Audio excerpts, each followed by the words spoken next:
My earliest memory of my father is the smell of motor oil and coffee. He would come home from the garage every Saturday morning, hands still stained dark at the knuckles no matter how hard he scrubbed, and he'd make us breakfast. Eggs over easy, toast with too much butter, orange juice from the carton. He'd sit across from me at that small kitchen table in our house in Columbus and ask me about my week like I was someone worth listening to. I was 8 years old. He made me feel like what I said mattered. That was before my stepmother came into the picture. Her name was Renee. She came into our lives when I was 10, about 2 years after my mother passed away from a brain aneurysm. My father was lonely in a way I didn't fully understand then. I just knew he smiled less, worked more, and sometimes I'd find him sitting in the dark living room with the TV off, just sitting there. When Renee showed up, that changed. She laughed loud and touched his arm when she talked and brought a warm casserole dish to the house the first time she visited, and my father lit up in a way I hadn't seen in years. I wanted to love her. I really did. The first year wasn't bad. She was careful around me, attentive, almost performative about it. She'd ask about school, remember small things I'd mentioned, leave little notes in my lunchbox. Looking back, I can see it now for what it was. She was auditioning. Once the ring was on her finger and her 2 kids moved into our house, the performance ended. Her son was 15, her daughter 13. I was 11. Almost overnight, the dynamic in our house shifted in ways I couldn't articulate to my father, and honestly, I tried. But he was working doubles at the garage by then, trying to keep up with the expanded household expenses, and when he came home, he was tired in his bones. Renee would greet him at the door, hand him a beer, and tell him everything was fine. And he believed her because he needed to believe her. My father had set up a trust fund for me when I was born. My mother's parents helped contribute to it after she died. It was their way of making sure I was taken care of.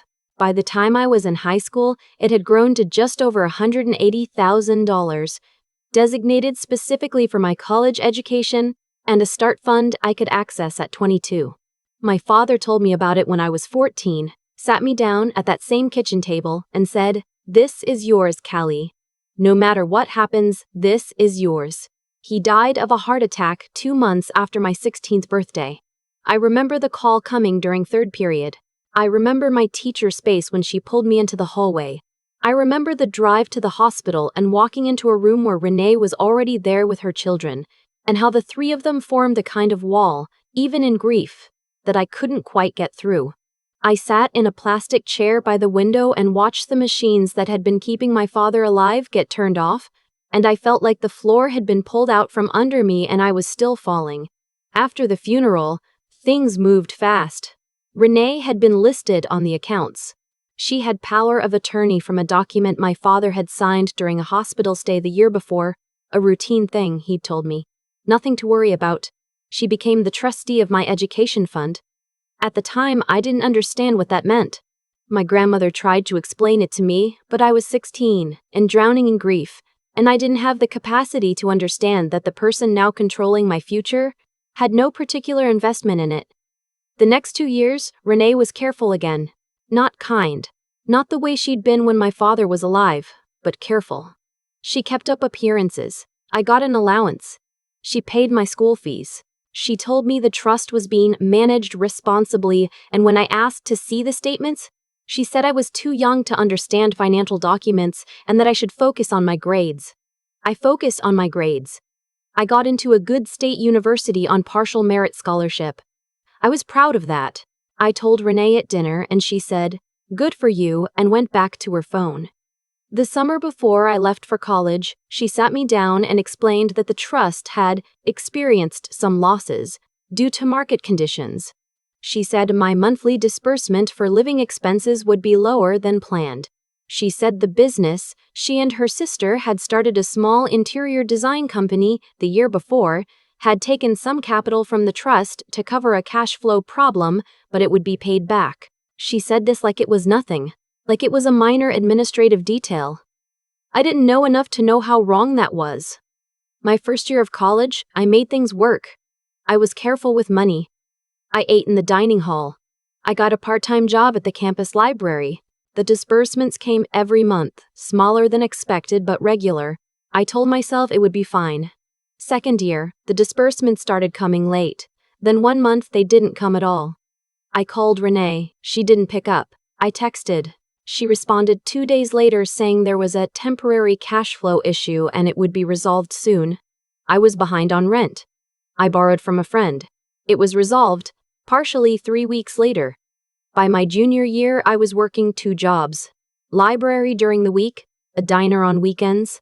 I was taking a full course load because I was terrified of falling behind and losing my merit scholarship. I was sleeping 5 hours a night. I lost 15 pounds without trying. My grades started slipping. My advisor pulled me in and asked if everything was okay at home. I said yes. I don't know why I said yes. Pride, maybe. Or the same instinct that had kept me quiet for years. The sense that saying the truth out loud would make it more real. And more real was more than I could handle. The call that changed things came on a Tuesday in March, midway through my junior year. Renee told me she couldn't release any more funds from the trust because the business had run into significant debt and the money was tied up. She said it like she was discussing a traffic delay. She said I should look into loans. She said, and I remember this exactly, "You're smart, Callie. You'll figure it out." I sat on the floor of my dorm room after I hung up and I didn't move for a long time. I want to be clear about what happened next, because I think people assume there's a cleaner version of hitting bottom. There isn't. It happens in stages. First, I applied for a personal loan and got denied because I had almost no credit history. Then I called the financial aid office and found out my options were limited mid-year. Then my roommate told me she was bringing her boyfriend to live in the room for the rest of the semester to save money, and could I find somewhere else to stay? She said it apologetically. She was in her own hard place, I don't blame her. Then I was sitting in my car in the university parking lot at midnight trying to figure out my next move, and I realized I was sitting in my car in the university parking lot at midnight and that this was, for the moment, my home. I lived in my car for 11 weeks. I want you to understand what that means practically, because it's easy to hear and let it slide past. It means waking up at 5:30 to get to the gym on campus before it got crowded so I could shower without anyone noticing I didn't have a place to sleep. It means keeping my backpack packed with everything I'd need for the day and locking the rest in the trunk. It means moving the car every couple of nights so campus security didn't flag it. It means eating the cheapest things I could find and calculating every dollar and never, ever telling anyone, because I was convinced that if anyone found out, the fragile scaffolding I'd built would collapse. I'd lose my jobs. I'd lose my scholarship somehow. I'd become a cautionary tale instead of a person. I kept going to class. I kept going to work. I smiled at people and said I was tired, and they nodded like that made sense because everyone in college is tired. I got good at the performance Renee had modeled for me years before. I kept my grades just above the scholarship threshold. The diner where I worked weekend shifts was called Patty's, off Route 16. The kind of place with laminated menus and good pie and regulars who came in every Saturday morning without fail. I'd been working there about 6 weeks when a man came in alone one Sunday and sat in my section. He was in his early 60s, well-dressed in a quiet way, silver at his temples. He ordered coffee and the breakfast special and read a folded newspaper, actual paper, which I noticed because nobody did that anymore. He tipped well and left. He came back the next Sunday. And the one after that. The fourth Sunday, he looked at me when I set down his coffee and said, "You look exhausted.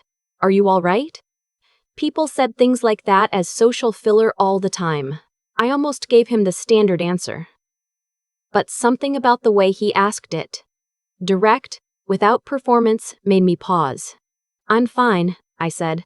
"Just a lot going on." He nodded and went back to his newspaper. He came back again the following week. And this time, I was running on 4 hours of sleep because it had gotten cold the night before and the car heater drained the battery too fast, and I'd woken up at 3 in the morning in the dark in the cold parking lot behind the grocery store where I'd parked. And I'd been fighting tears for about 6 hours by the time I brought him his coffee. He looked up and said my name. I wore a name tag and asked if I wanted to sit down for a minute. I said I couldn't. I was working. He said, "After your shift, I'll wait." I don't know why I believed him. I don't know why I didn't make an excuse. Maybe I was just too tired to maintain the performance one more time. When my shift ended at 2, he was still there. Coffee cup empty, newspaper folded. His name was Walter Chen. He was my father's oldest friend. They'd grown up 3 streets apart in the same neighborhood, worked at the same garage in their 20s before my father bought his own. They'd drifted the way old friends do, distance, different lives, but my father had always spoken of him. Uncle Walt, he called him, though there was no blood between them. When I was very small, I had met him once at a birthday party. I didn't remember him. He told me he'd moved back to the area the previous year to retire near his daughter's family. He'd driven past the old neighborhood, thought about my father, looked up the obituary he'd missed. He hadn't known where I was. He asked how I was doing, really, and I told him. I don't fully understand why, except that he had known my father, had known the version of my father who made eggs on Saturday mornings and asked his daughter about her week, and that felt like the only credential that mattered. I told him about the trust fund, about Renee, about the disbursements that had stopped, about the business, about the car. He was quiet through all of it. When I finished, he didn't say it would be okay, or that I should have asked for help sooner, or any of the things people say when they don't know what else to say. He said, "Do you have any documentation? Anything in writing from her about the trust?" I had emails.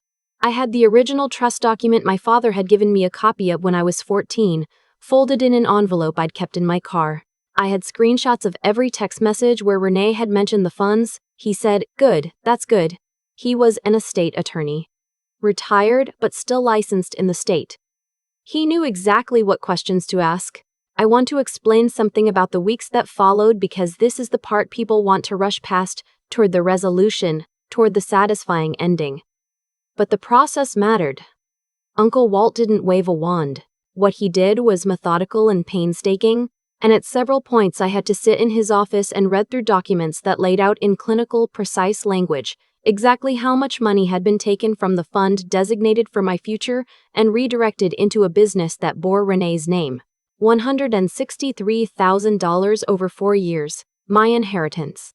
The money my father's parents had built and my mother's parents had contributed to out of grief and love. Gone into invoices and vendor payments and a lease on a showroom. She had maintained just enough disbursement activity to avoid triggering an audit. Uncle Walt filed a civil complaint with detailed documentation. He also contacted the state attorney's office. Misuse of trust funds by a trustee is not a civil matter only, it carries criminal implications, and the documentation was clear. Renee had not been subtle so much as she had been banking on the likelihood that a college student with no money and no lawyer would never find out. She was partly right about that. It took 4 months, not weeks. I want to be honest about that, because I've seen other people's stories and the timelines always feel compressed. 4 months of legal process, of my life suspended, of continuing to work and go to class and keep my head above water while Uncle Walt navigated the proceedings. He would not let me pay him. He said my father had done something for him once that he'd never properly repaid, and he wouldn't tell me what it was, and I stopped asking. I moved out of my car in the 3rd week after I met Uncle Walt. His daughter had a spare room in her house nearby and offered it without condition. I cried the first time I slept in a real bed again. I lay there in the dark, in that clean, quiet room, and I cried until I fell asleep, and I slept for 11 hours straight. The civil judgment came through in month 4. Renee was ordered to make full restitution to the trust, the principal amount plus interest and legal fees. The state attorney's investigation resulted in a separate proceeding. I don't discuss the details of that outcome at her request, per a signed agreement. What I will say is that she no longer has access to any accounts bearing my father's name. I finished my junior year with a GPA that, honestly, surprised me. I think I was running on something that had no technical name. Not adrenaline exactly, more like the particular focus that comes from having nothing left to lose and deciding you won't lie down. Senior year, I moved into an apartment, small, near campus. The rent paid by the restored trust disbursements. I sat at my kitchen table, my own chairs, and ate breakfast and thought about my father. I graduated the following spring. Uncle Walt came to the ceremony. He sat in the bleachers and clapped when they called my name, and afterward he took me to dinner and ordered us both a glass of wine and said, Your dad would have driven here the night before to get a good parking spot. I laughed. I laughed so hard I cried, right there in the restaurant. Because that was exactly right. That was exactly something my father would have done. I want to say something to anyone reading this who is in the middle of it right now. Not at the beginning, not at the end, but in the middle, where there's no visible light and you've been holding yourself together so long you've forgotten what it feels like to put the weight down. I know what it is to not ask for help. I know the particular math that happens in your head, where you calculate whether your need is large enough to justify the vulnerability of admitting it. And the answer always comes up no, not quite. You can hold on a little longer. That math is lying to you. The person who might change everything for you might be someone you meet by accident. Someone from another chapter of your life, who knew someone you loved, who shows up in the most ordinary place and asks the most ordinary question. They might not look like rescue. They probably won't. I was so afraid that asking for help would make me small. What I know now is that carrying everything alone didn't make me large. It just made me tired. There's no prize for surviving in silence. My father set up that trust because he understood that the world doesn't always give you a fair start, and he wanted to give me one. It took longer than it should have. It cost more than it should have. But it got to me. And every morning when I sit at my kitchen table with my coffee and my eggs, I think about him. About motor oil and butter toast, and the particular kindness of a man who made his daughter feel like what she said mattered. I carry that forward. That's the trust fund no one can touch. I've spent a lot of time thinking about cause and effect since all of this happened. Not in an abstract way, in a very specific, practical way. Every choice Renee made had a consequence she didn't account for. Every choice I made did too. She chose to take money that wasn't hers. She chose to do it slowly, carefully, in small enough increments that she probably told herself it wasn't really stealing. She chose to bet on the likelihood that a grieving teenager with no legal knowledge and no money for a lawyer would never find the thread. And for a long time, she was right. That's the part people don't talk about. The people who do wrong to us are often right about our limitations. For a while. They calculate our vulnerability accurately. What they miscalculate is time. And the people we haven't met yet. Walter showing up in my section at that diner wasn't fate. It was a retired estate attorney who happened to move back to the area, who happened to miss his old friend, who happened to sit in my section 4 Sundays in a row. That's it. Nothing mystical. But here's what I've come to understand. If I had quit that diner job 2 weeks earlier, which I'd considered, because the weekend shifts were brutal on top of everything else, I never would have met him. The decisions I made to keep going, to show up, to not lie down, those created the conditions for something to change. Resilience isn't just about surviving, it's about staying in motion long enough for a different outcome to become possible. Renee's choices didn't just catch up to her legally. They shaped who she became in ways I don't think she understood she was choosing. Every time she looked at her business, her showroom, her invoices, she was looking at something built on a foundation that required her to never be fully honest. Not with the world, not with herself. That's a particular kind of imprisonment. I don't say that with satisfaction. I say it because I think it's true, and because understanding it helped me stop being angry in the way that eats you from the inside. The trust my father built for me wasn't just money. It was an argument he was making about who I was and what I deserved. A fair start, enough ground under my feet to build something real. Renee tried to erase that argument. What I know now is that arguments like that don't disappear. They wait. My father's belief in me lived in those documents in that envelope I kept in my car through 11 weeks of sleeping in parking lots. It survived. I survived. What I want to carry forward, and what I want anyone going through something like this to hold on to, is this. Your integrity compounds. Every morning I woke up in that car and went to class anyway. Every shift I worked without telling anyone the truth about where I was sleeping. Every exam I sat through on 5 hours of rest.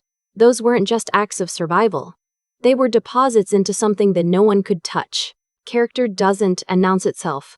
It accumulates quietly, and then one day it's the only thing left standing.